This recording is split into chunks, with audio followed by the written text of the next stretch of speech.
Good morning guys, tanong po inyo lingkod. Tuturo po lang po sa HVAC. Pang-part 3 na po ito. Ayan, tuturo ko sa inyo. Ayan. Ayan. Ito po nililinya natin ito. Ito yung linya ng supply. Ayan, supply ito ha. May F0 ito. Ayan. Ayan, supply po yan ha. At yung supply ng return ito. Ay, yung supply ng return. Yung duct ng return yan. Yan, yan.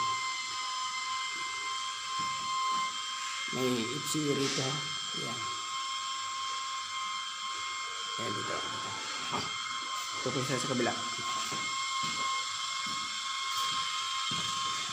Ayan. Ipista ko sa inyo. Ayan. Malit yan. Hindi nakapost yung F0 ha. Ito yung supply. Ayan. Supply yan ha.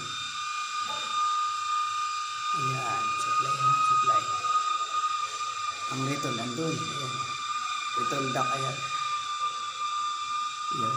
Ito yung return green. At return green. Ito yung return supply. Ito yung supply na green.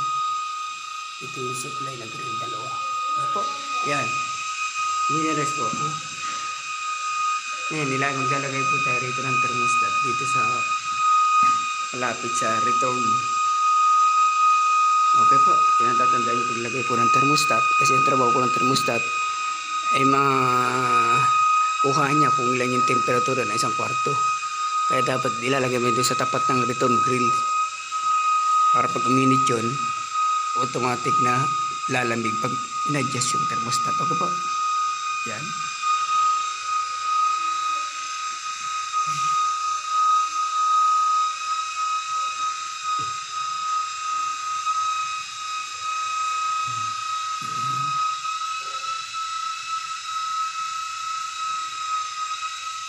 Okay guys, see you next video guys.